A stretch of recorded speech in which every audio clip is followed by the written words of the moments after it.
tardes, amigas, amigos televidentes. Hablar del discurso es hablar del sujeto, hablar del ser, del hombre. Y cuando se habla del sujeto y del hombre, se habla de la vida en práctica, en ejecución, en dinámica. Pero cuando esa dinámica se recoge en un texto, en un libro, en cualquier escrito, existe también permanencia. Y una permanencia que debe ser consultada como referencia para avanzar en la vida, ya sea en el mundo de las academias o en el mundo de la cotidianidad normal o común. Por eso hoy, en Cátedra Abierta, vamos a hablar sobre el discurso, pero no todo discurso, el discurso científico, y esta vez consignado en un texto, en un libro que servirá de orientación a las universidades, al país y al mundo. No se vaya, quédese con nosotros.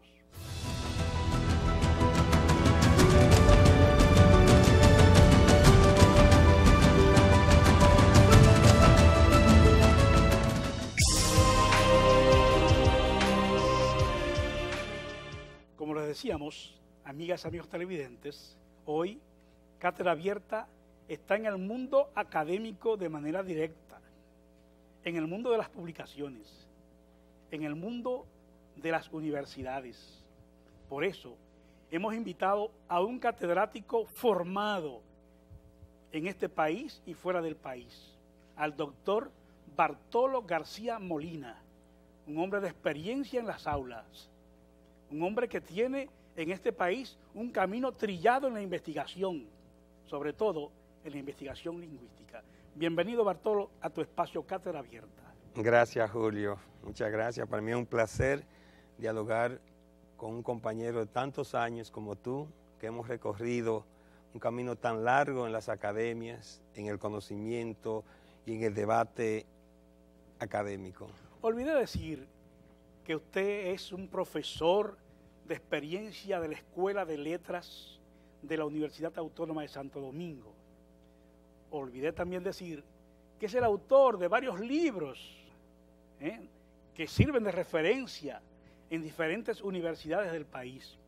Pero esta vez usted trae con nosotros, o nos trae a nosotros, varios ejemplares de una última publicación de la cual conversaremos en un segundo segmento.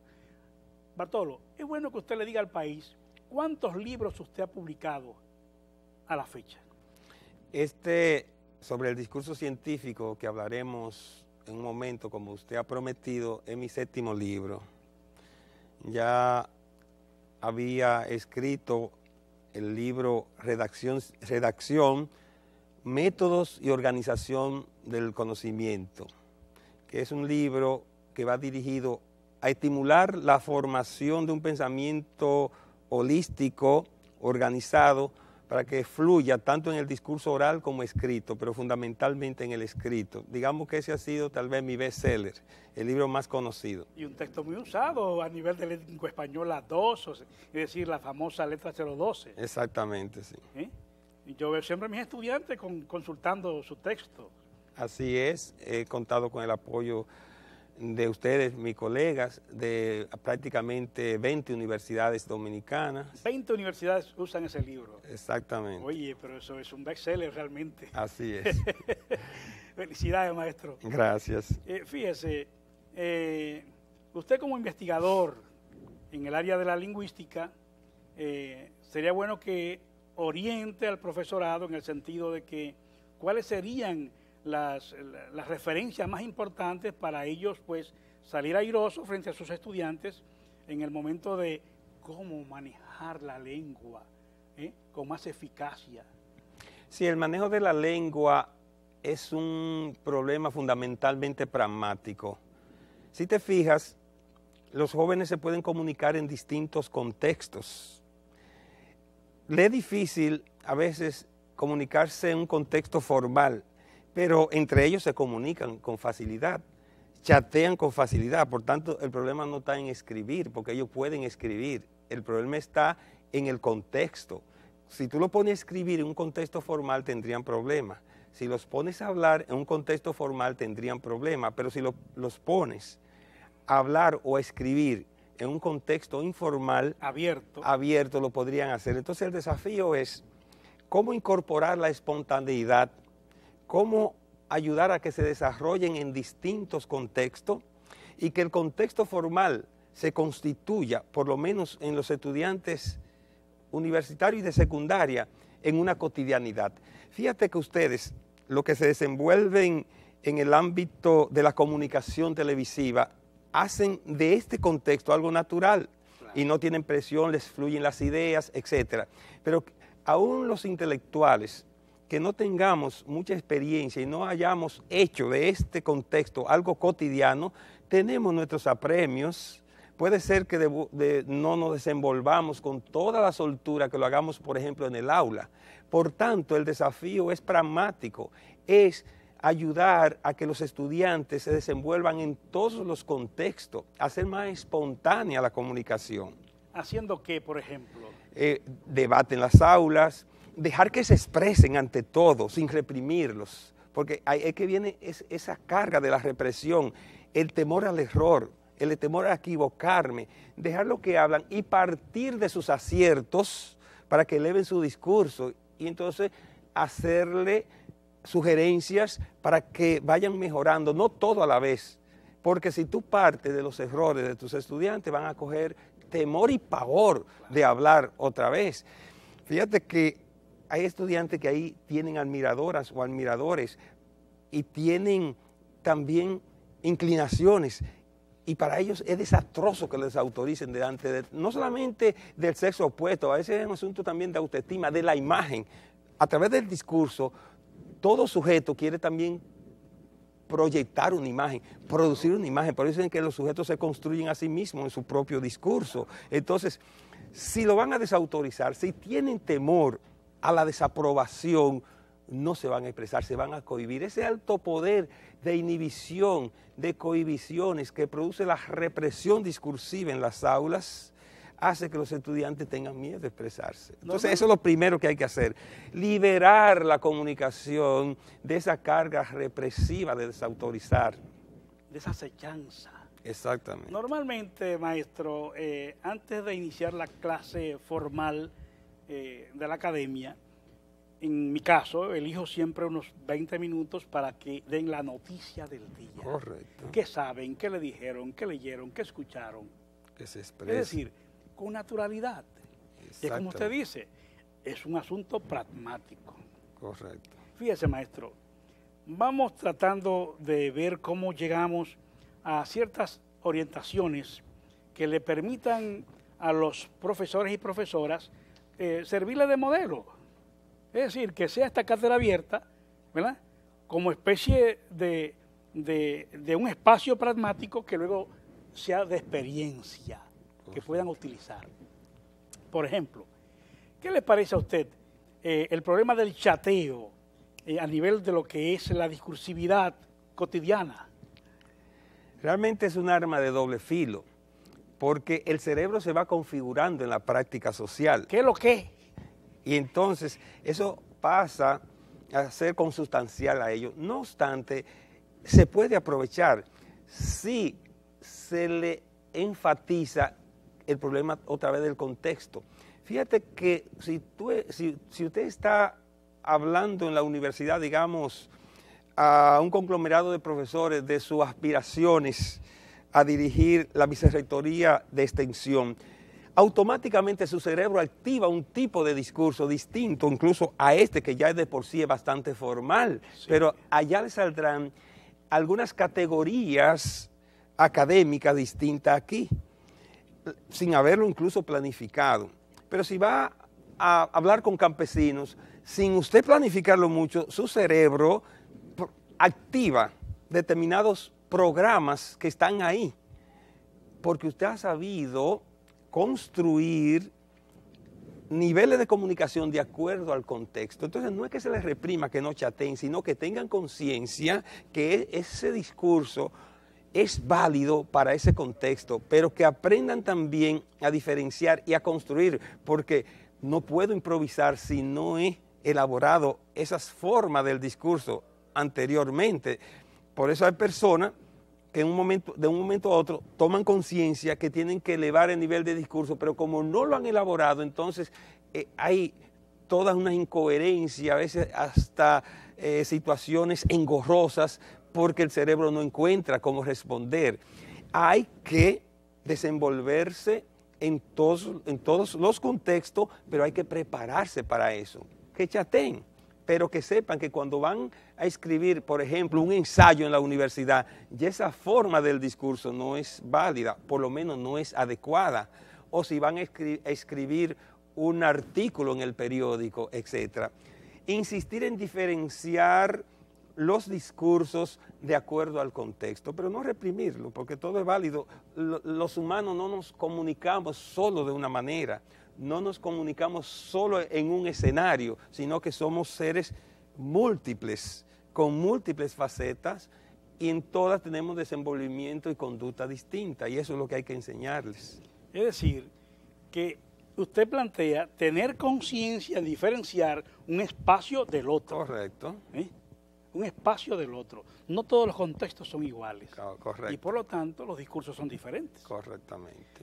Fíjese, maestro, en realidad muchas veces caemos en ciertos parangones de persecución a lo que dice y cómo lo dice.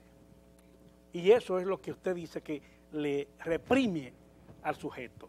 Correctamente. Yo creo en eso que usted plantea.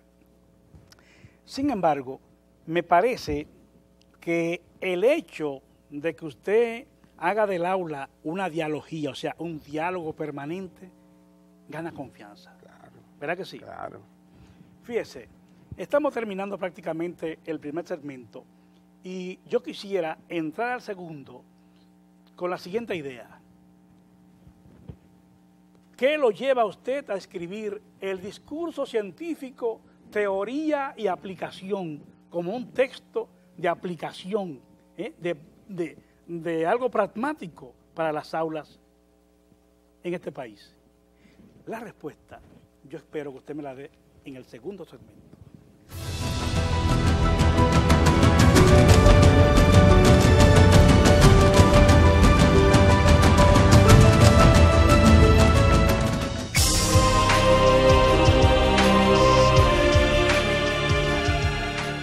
Amigas y amigos televidentes, estamos en su canal 4, en Cátedra Abierta.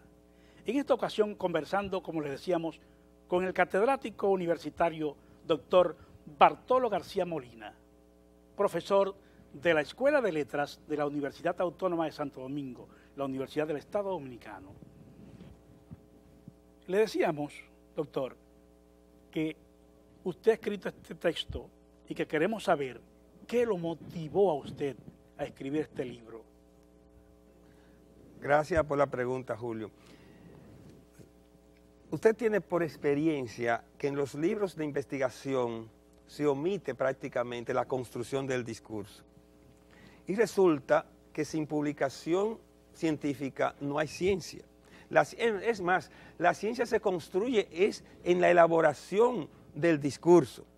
No hacemos nada con que obtengamos un corpus de datos. Los datos no hablan por sí mismos. Los datos hay que ponerlos a hablar.